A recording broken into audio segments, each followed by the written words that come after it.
com vocês. Bom, ontem, quando ficou circulando isso, alguns diziam: ah, isso aí é uma piada. Não é piada, é verdade mesmo. Danilo Gentili é um bom nome para 2026, Kim? Não é piada, é um bom nome, é um sujeito que está alinhado com valores liberais não de hoje, que conhece a doutrina liberal não de hoje, é um empresário bem-sucedido, é um comunicador bem-sucedido e que nós vamos trabalhar para ter sua candidatura em 2026 e, ao mesmo tempo em que coletamos assinaturas para formar o nosso partido político, nós devemos iniciar esse processo de coleta de assinatura em junho deste ano, e a partir daí, né, segundo a legislação, nós temos 2 anos para consolidar esse partido e não só lançar o Danilo Gentili à presidência da República, mas ter candidatos também a governos do Estado, a senados, montar chapas para deputados estaduais e deputados federais. Ora, deputado, em alguns momentos o Brasil até tem uma aparência de piada. Depois de 8 de agosto, essa piada ganhou contornos ali tragicômicos. Mas vocês acham mesmo que a melhor resposta para isso é o lançamento de um comediante à presidência da República? É realmente essa a melhor resposta a esse ambiente envenenado que nós estamos vivendo hoje? Desculpa, Josias, mas eu vejo a premissa dessa sua pergunta como preconceituosa, porque um humorista, ele é um profissional como qualquer outro, ele é um artista como qualquer outro, ele detém opiniões políticas, pode ter representação popular, como a gente acredita que deve ter, chegou a estar presente numa pesquisa presidencial, mesmo sem estar em campanha, mesmo sem estar em pré-campanha, com 4% das intenções de voto na época, acredito que tem um potencial muito maior. Nós temos exemplos hoje, o líder mais respeitado do mundo é um humorista, e não é qualquer humorista, é um humorista que lidera um país em guerra, e é o Você Zelensky. sabe, deputado, que eu até tenho enorme admiração pelo Danilo Gentili. Eu acho que ele exerce o seu ofício com um talento que poucos têm. Agora, a minha pergunta, e aí não vai preconceito, é porque nós tivemos agora uma campanha, acabamos de sair de uma campanha eleitoral, em que as pesquisas eleitorais elas tinham mais relevância do que o conteúdo programático das candidaturas. E ficou um ambiente em que vicejava o ódio. O Danilo Gentili, aliás, é parte desse caldo, né? Ele tem uma pendência ali com os filhos do Bolsonaro, ele tem uma rusga, sobretudo com o Eduardo Bolsonaro. Então, nós estamos saindo desse ambiente. É, e eu perguntei, eu fiz a pergunta porque não identifico por trás da figura do Danilo Gentili, que, repito, é um talentoso humorista, não identifico nenhum ideário que possa catalisar as atenções a ponto de dizer, olha, puxa, agora temos um bom candidato à presidência da República. Está aqui uma alternativa para o Brasil sair dessa mediocridade programática, vou dizer assim.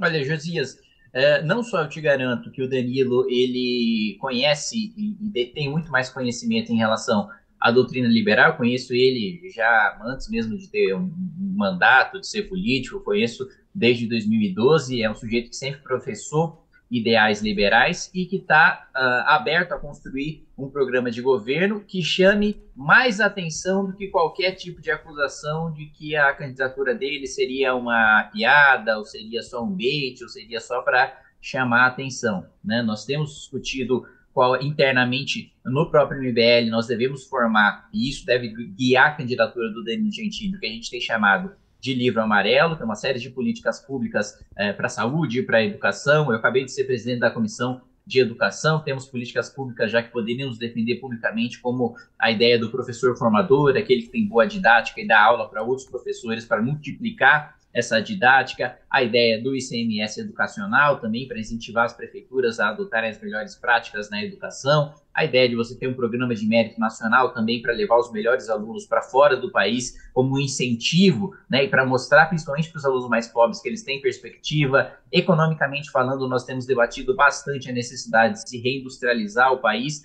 principalmente levando em consideração que a guerra nos mostrou que nós não podemos ser completamente liberais em relação à globalização. A gente não pode depender tanto da importação de outros países. Então, nós temos sim A candidatura do Danilo Gentili, antes de qualquer coisa, vai ser uma candidatura baseada no programa de governo, uma candidatura pragmática, né? Eu já adianto para vocês perguntarem, pô, e sobre governabilidade? Diferente do Bolsonaro, que dizia, não, se for para fazer composição, eu tô fora, eu nem disputo eleição. Não, nós vamos fazer composições políticas sim, nós vamos aceitar, se o Danilo for presidente, indicações políticas sim, e essas indicações políticas dos partidos que vão formar o governo vão passar por um critério se o sujeito não tem nenhum tipo de denúncia, nenhum tipo de investigação, e se ele tem capacidade para ocupar aquele cargo, mas ainda assim vai ser uma indicação política como toda democracia desenvolvida faz. Então eu te garanto, Josias, que a gente tem trabalhado para que isso seja uma candidatura madura, que tenha programa e que seja viável politicamente, para que caso ele vença, a gente tenha condições de governar. Agora, até queria trazer um pouquinho sobre a atuação do MBL, que há esse desejo de que isso se transforme num partido político. E essa iniciativa já vem sendo discutida há um tempo, ganhou força agora depois desse ato aí do dia 8 de janeiro. Vocês, de certa maneira, querem ocupar esse espaço porque há muitos eleitores de Bolsonaro muito indignados com os atos golpistas. Aliás, o senhor considerou esse ato um ato golpista? De que maneira o MBL quer ocupar esse lugar do bolsonarismo?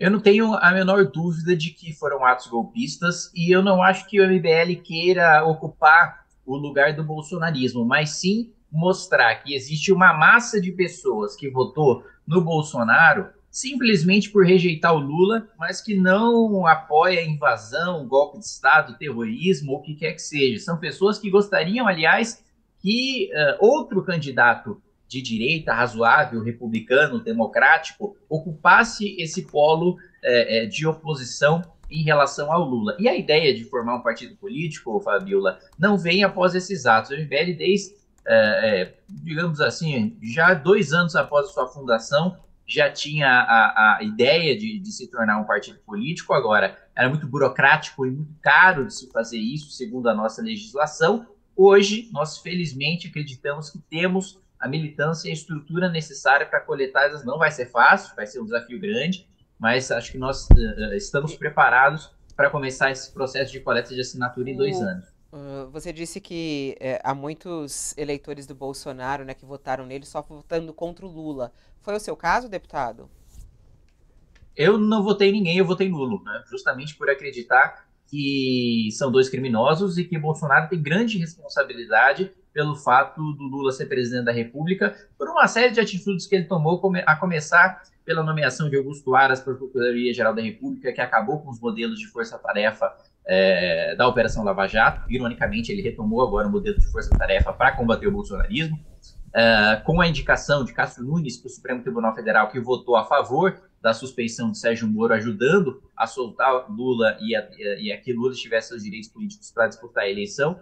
Então eu anulei meu voto, mesmo porque eu fiz oposição durante 3 anos, 3 anos e 3 meses ao governo Bolsonaro, fiz parte da Comissão de Fiscalização e Controle, depois de ver todo o autoritarismo, toda a corrupção. Aliás, o MBL racha com o Bolsonaro. Né? Durante o início do meu mandato, eu contribuí muito com o governo com a reforma da Previdência, me reunia com Paulo Guedes, me reunia algumas poucas vezes com o Jair Bolsonaro para discutir a pauta, que para mim era uma das principais de todas, eu defendia mesmo sem mandato durante o governo Temer, e a gente racha quando os filhos do presidente da República nos pressionam para apoiar uma manifestação dia 26 de maio de 2019 e tinha como pauta o fechamento do Congresso Nacional e o fechamento do Supremo Tribunal Federal. Pois bem, se nós somos liberais, o liberalismo, antes de ser econômico, ele é político. Né? Ele prevê instituições, ele prevê um processo para fazer as mudanças, por mais que nós estejamos indignados tanto com o Lula poder disputar a eleição quanto com a sua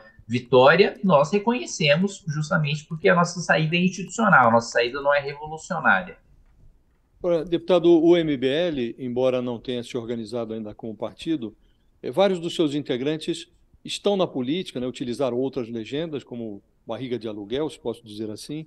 E o que eu queria saber é, se fosse hoje um partido, o MBL teria que potencial? Quantos deputados seriam do MBL na esfera federal, na esfera estadual, e quantos vereadores o MBL teria hoje? Você diz que estão eleitos em outros partidos ou que eu acredito que teria Gente caso do a gente MBL, Estão gente do eleitos. MBL que está abrigado, que está abrigada em outras legendas. Hoje a gente tem 9 vereadores, acabamos de filiar aí ao MBL, o vereador da capital do Rio de Janeiro, que é o Pedro Duarte.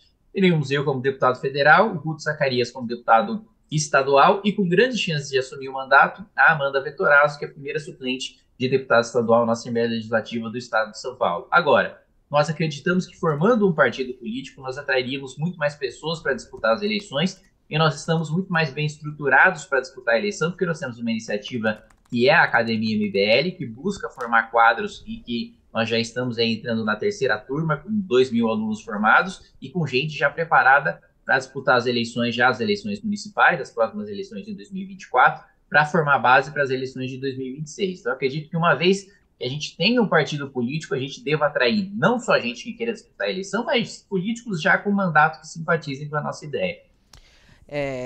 Para a gente finalizar só, tem muita gente até falando aqui sobre a atuação do MBL assim que Lula venceu, né, e começam os ataques e tudo mais. Como deve ser essa oposição ao governo Lula?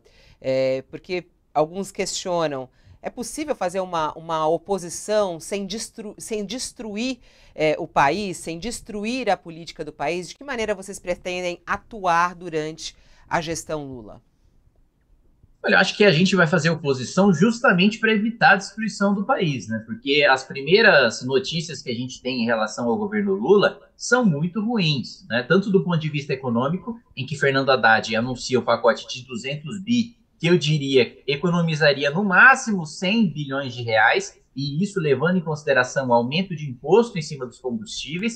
Eu acho que vai ser uma briga difícil de se comprar e péssima para o país, também na minha avaliação. Né? O Haddad é um sujeito que sempre vê o equilíbrio fiscal por parte do aumento de receita, de cobrar mais imposto, mas nunca do ponto de vista de cortar gasto. Pelo contrário, tem falado em aumento para o funcionalismo. Né? Uma oposição também em relação a denúncias, né? Como a ministra envolvida aí com milicianos, com o uso de R$1 milhão de fundo partidário ou eleitoral em gráficas fantasma, com a criação do que eu tenho chamado de Ministério da Verdade por parte da Advocacia Geral da União para processar cidadão comum que fale sobre políticas públicas do governo, ou mesmo a própria Secretaria de Comunicação, que tem criado uma estrutura em defesa da verdade, que para mim também é perigosíssimo isso partir do Poder Executivo e não, como diz a lei, partir do Ministério Público e do Judiciário para fazer esse julgamento de fato mais autônomo, mais independente, né? Então, a oposição tem que se dar dentro do campo do parlamento, tanto do campo